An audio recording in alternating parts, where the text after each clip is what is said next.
and actually, Christine, we've shared the stage throughout the Caribbean quite a few times. So it's so good to see you again. And I think that when we used to share stages, it was really to promote sort of not just technology, but really to promote young people getting into the space and not feeling comfortable that whatever they need to do, they need to go out there and do it. And so I'm here for a very short time because I'm not a techie. Everyone in the Caribbean knows me as Miss Mako. I own the largest publishing company in the Caribbean. And of course, through my 20 years as a publisher, I've seen the entire publishing industry go from very flat to purely digital. I mean, back in the day when I started as a publisher, we used to take pictures with really big cameras and actually with film. We didn't even have digital cameras. And so now that I'm sort of left the entire publishing part of my life behind, I have really become, and I love the DR tech mafia statement. And I said that, so I've sort of become the Caribbean's environmental conservation head of the mafia here. And I live on a beach in beautiful Barbados. I wish you could see outside right now. And I see my tiny, tiny little island slowly dissolving. And as most of you know, Barbados relies very, very heavily on tourism. And our environmental resources as part of its tourism product is something that we really, really need to focus on. So the preservation of marine and terrestrial spaces is a key component for economic productivity here on island. And because of this, the environmental health of our island is so important for the health of its people. Although highly concentrated in urban centers, Barbados actually is one of the most densely populated islands in the Caribbean. I think it's 666 people per square kilometer. So, you know, as I said, it's usually in urban areas, but we do have an issue with population density, and that puts a huge resource on our natural resources here. Burden on our natural resources, sorry. So this high density means that the environmental resources need to be well distributed and managed for both purposes of scarcity, but also for the general health and safety of populations that share these natural resources. Barbados has had a long history of government support and local civil society activism towards environmental initiatives.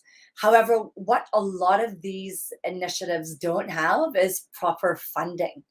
And so as I said, when I sort of got out of my career and started focusing on my philanthropy, the one thing I really wanted to do was not just start an NGO, but it was to use my collective database and my networking to raise funds to support all of these amazing grassroots projects that were already on island. We also have another trust in St. Vincent and the Grenadines, headed up by my good friend Louise Mitchell, and we're looking at launching this trust right through the Caribbean. So what we do is we raise funds to support projects that are already on island, where a little bit of money can act like rocket fuel and really allow these projects to have the most impact on our small little archipelago of islands here. And so the way that we need to focus on all of these environmental conservation projects is through technology. And I'm seeing a lot of our different projects that we're supporting using technology to save the Caribbean. And I wanted to just touch on a couple of them so everyone will understand that no matter sort of what field you are in tech, your services are so needed in the conservation space because we just don't have the resources, human or otherwise, to focus on this. So we're supporting a company called BioRock Technology. And what BioRock does is it uses technology to regenerate our reefs. Now, I know that we do not have a lot of marine protected areas in the Caribbean. We need more.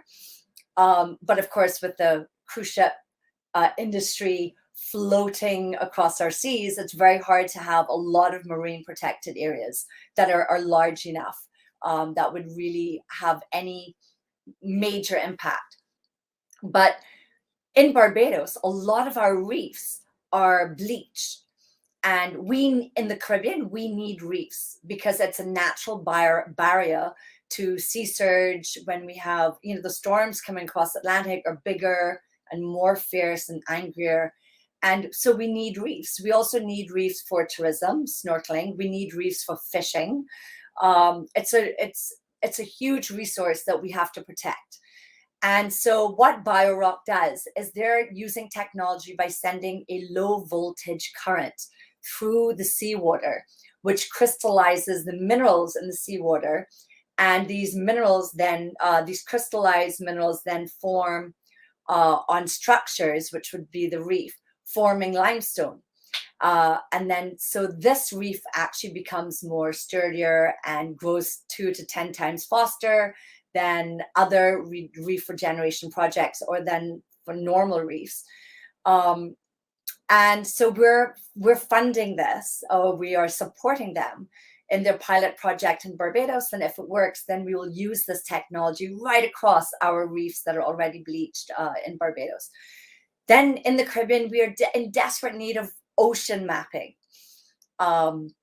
which some islands have started, but not a lot. In farming, COVID really, really showed my small island of Barbados that when supply streams stop, we are not self-sustained when it comes to food security. We cannot feed our own people with what we farm. And I'm working with a company called AgriForce. And AgriForce, Barbados is not a terribly arable island. It's not like Dominica or the Dominican Republic. It is a very sort of, it's a limestone piece of reef jutting out of the water. So not a lot of rich soil. And this company is using this full, very robotics really to sensitize the climate within the system so they could grow anything all year round, pesticide free, fertilizer free, not reliant on weather or rain or sun, because it is all computerized within this one system.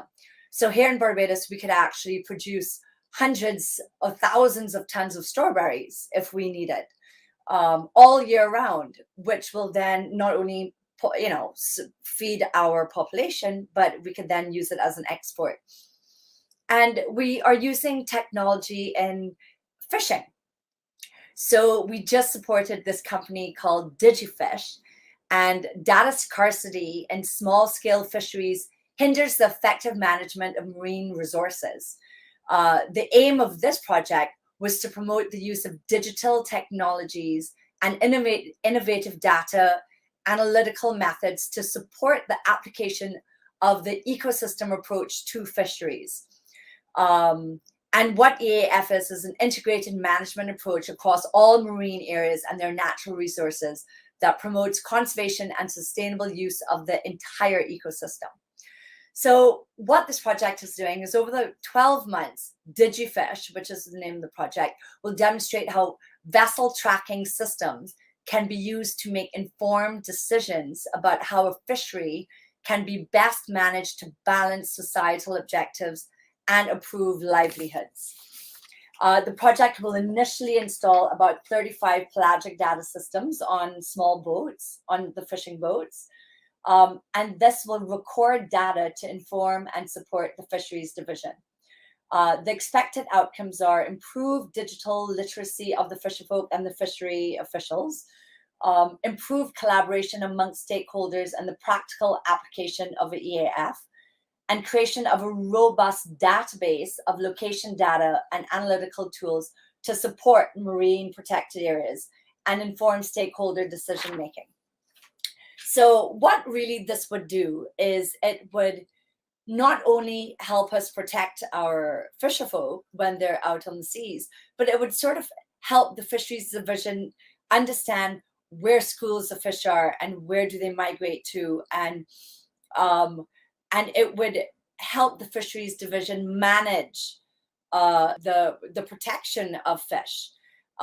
So this is all how technology can help us in the conservation space save the region in a nutshell. As I said, I'm not a techie, but I need you guys. So that is it. Thank you so much for listening to me.